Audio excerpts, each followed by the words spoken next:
Many years ago, I started off poor. I started off broke.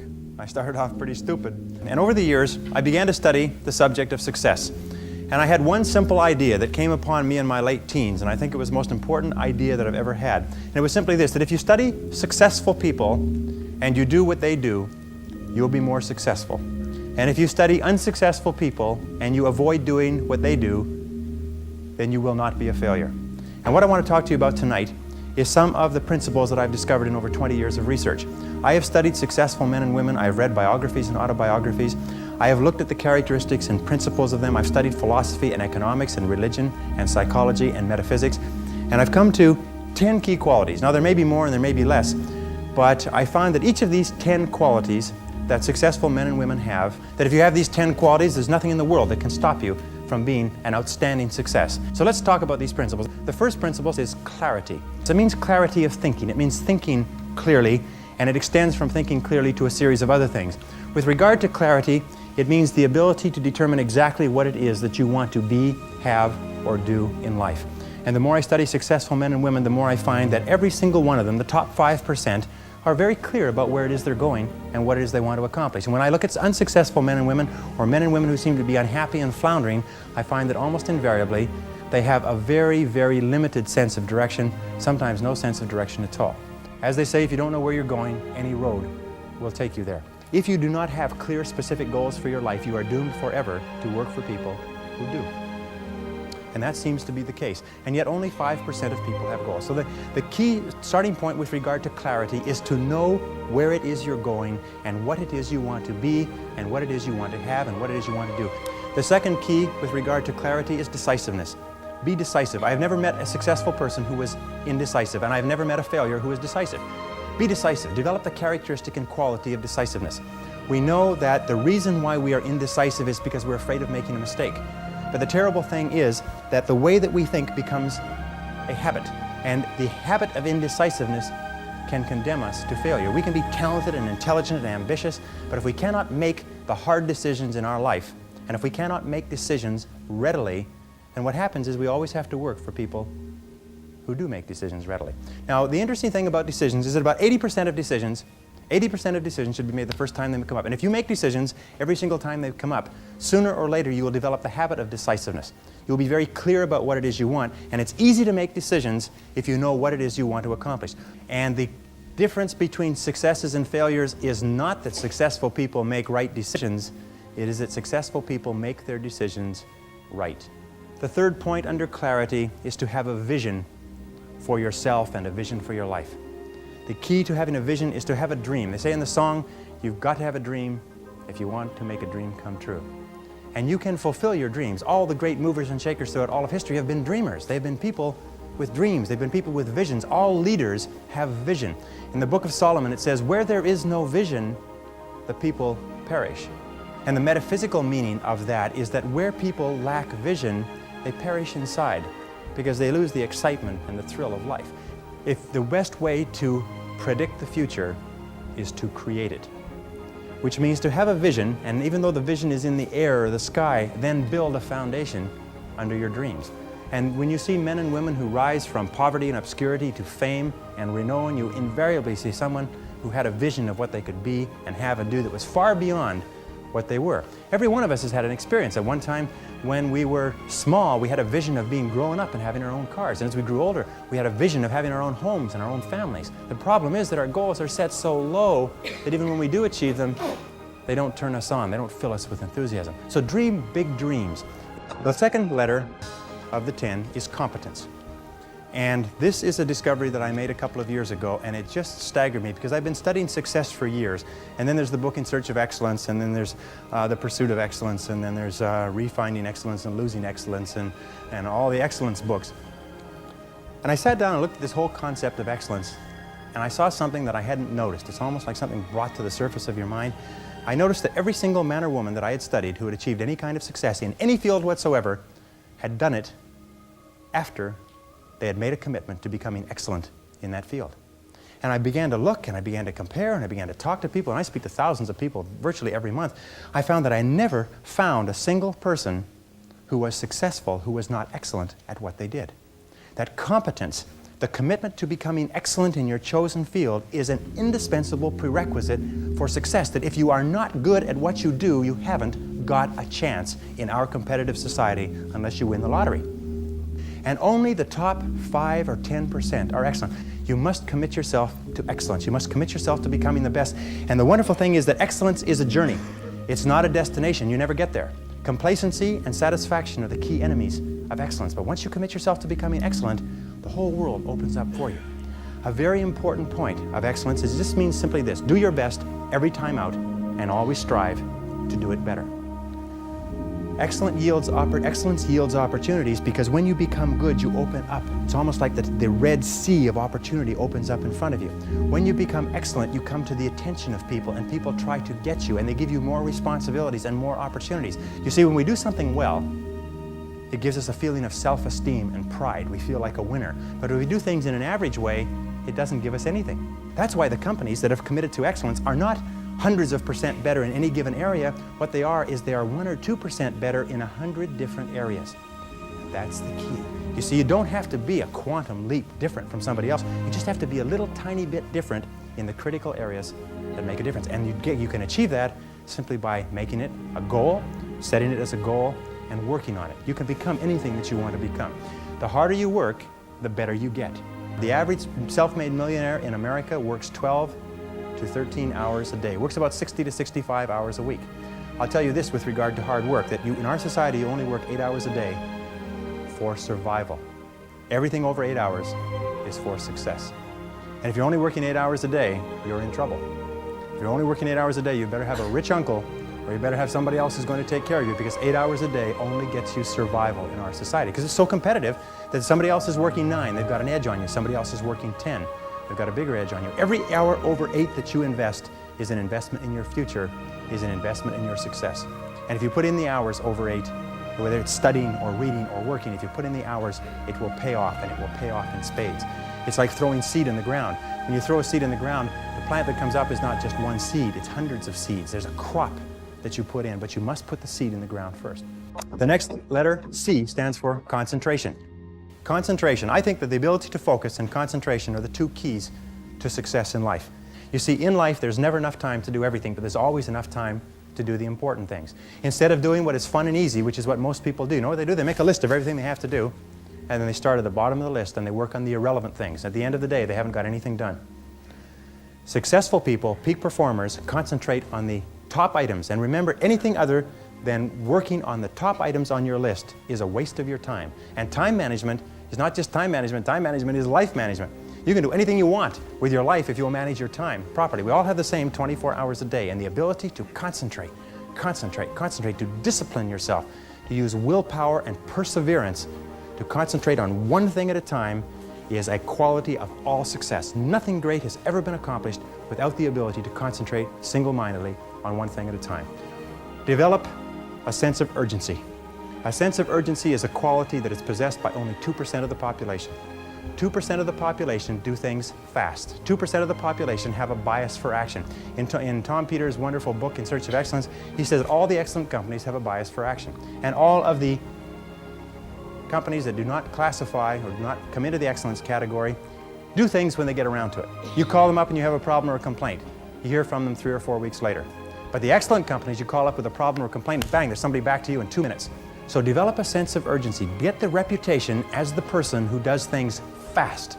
Develop a reputation for speed and dependability, and your future will just open up in front of you.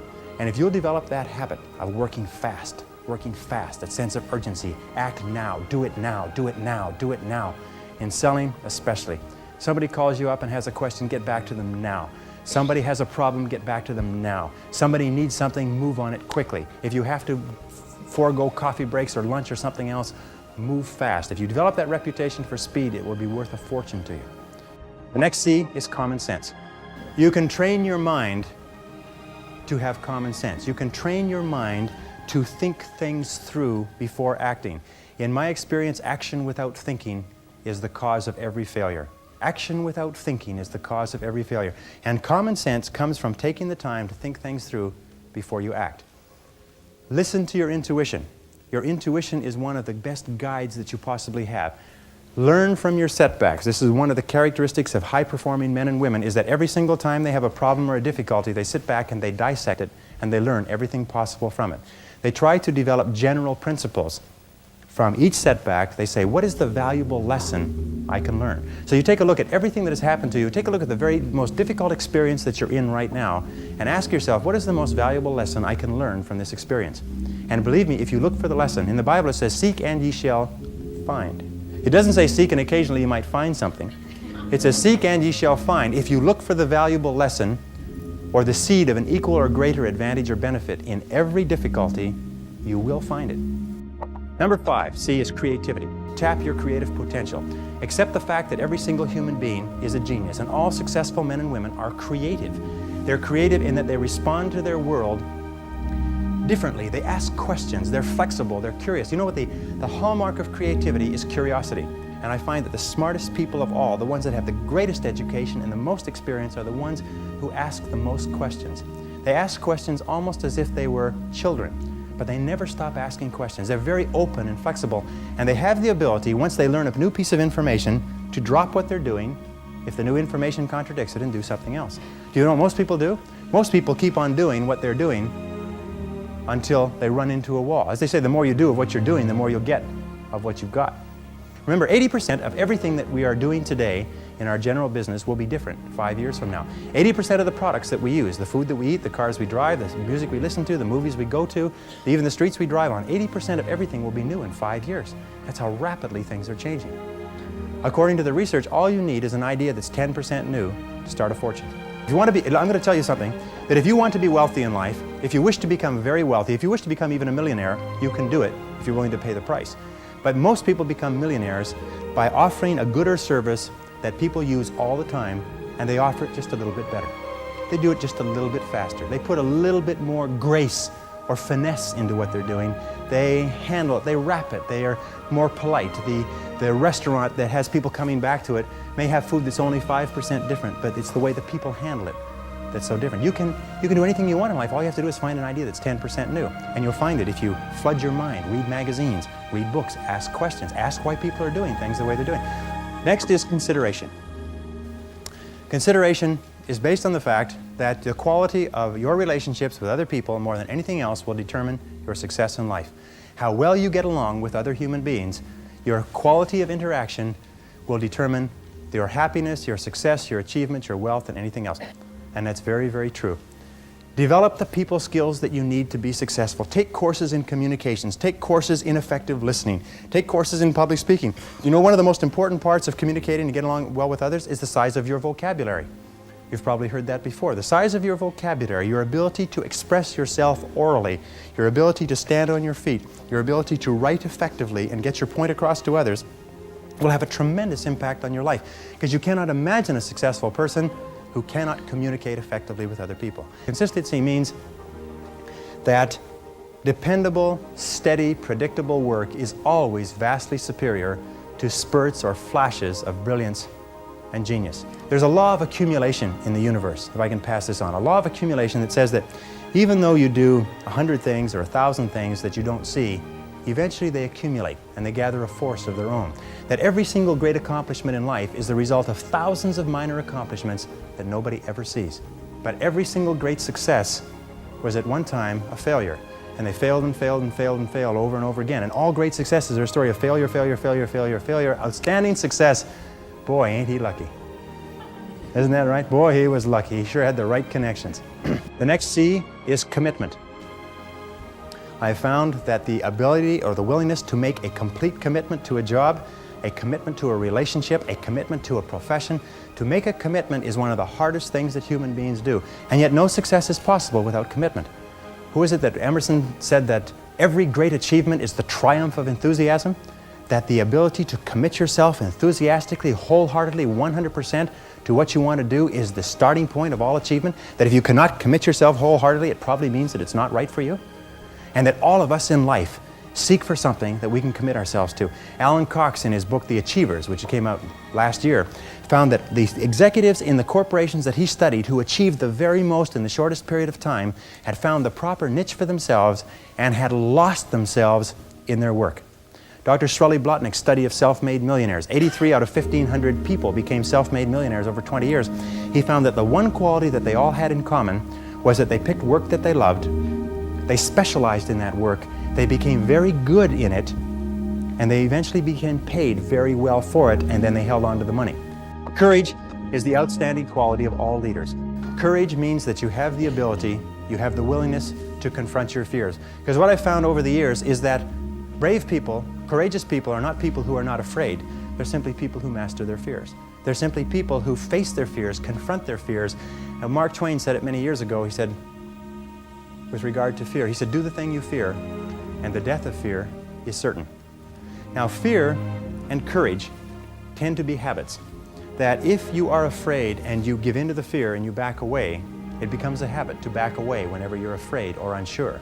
If you're afraid and you force yourself to confront the fear, it becomes a habit to confront the fear whenever you find something that you're afraid of. And you'll find that most fears disappear when you confront them. Dare to go forward in your life. Dare to go forward in the direction of fulfilling your potential. When I was, many years ago, I was a karate student. I was also a karate instructor, and I competed in 3 international championships. And one of the things that I learned from my best karate instructors, and I studied under 6 world champions, is they told me that when you fight, always move forward. Even if you're only moving forward half an inch at a time, just always move forward. He said when you're moving forward, 100% of your attention is forward. But if you're moving backward, even a half an inch at a time, half of your attention is always behind you and where you're going. So always move forward. Always dare to go forward. Whenever you have a choice of either staying still and playing it safe or moving forward, move forward. Not because you'll necessarily succeed every time, because it reinforces and cements the habit of moving forward. And most people, when they have a choice of moving forward or playing it safe, play it safe. But I think General Douglas MacArthur said there's no security in life, only opportunity. Life is very perverse in a way, because the more we seek security, the less we have it. And the more we seek opportunity, the more we have security. In my experience, the fear of failure is the greatest single reason for failure in adult life. The fear of failure, the fear of making a mistake, of losing our money, our time, our effort, is what paralyzes us and holds us back. But the fear of failure is a habit which can be counteracted by the habit of courage. You know, the best quality in the world that you can develop, and I give it to you because I made it my life's habit to develop this quality. I hope I've got it, but I don't know for sure. But the quality is to develop the quality of being unstoppable. Develop the quality of being unstoppable. Say in yourself that no matter what life throws at me, it'll never stop me. No matter how rough it gets, I will never quit, and nothing will ever stop me. Make the decision that you can be tired, you can be worn out, but nothing is ever going to stop you. That's a wonderful decision, because then no matter what life throws at you, you pick yourself up and you say, okay, give it your best shot, as Fonzie says. Nothing is going to stop you. It's a wonderful feeling. It's a wonderful feeling. It's the basis of self-esteem. Well, the last C is confidence, and confidence comes as a result. You see, confidence comes as a result. You don't get confidence out of a bottle, you don't get confidence from a pill. You can't learn confidence in a motivational seminar. You only get confidence by doing certain things over and over again that build a solid foundation within your own mind that you can do whatever you need to do, that you have what it takes to be successful. Self-doubt is the great paralyzer of all activity. We all have self-doubt. And the way we overcome that self-doubt is by doing the things that we would normally back away from. As I say, continue to move forward. Self-confidence begets great achievement. You cannot imagine a successful person with lacking self-confidence. That the wonderful thing is this, and I learned this from a very great man who died recently, is that if you persist until you succeed at achieving a goal that is important to you, and you complete it like a degree in school, or you wrap up a sale, or you make a career successful, you plug into your subconscious mind a success pattern. And then the subconscious mind, running on the basis of inertia, attempts to adjust your words, actions, and feelings to duplicate that success pattern. And that's why they say nothing succeeds like success. That once you've been successful, you have a pattern set down which will enable you to apply that pattern to another part of your work to be successful in that. And the more you succeed, the more this pattern of success is reinforced. And you'll finally reach the point where it's impossible for you to fail if you succeed enough times. Because you will have within you a self-adjusting mechanism that will guarantee your success.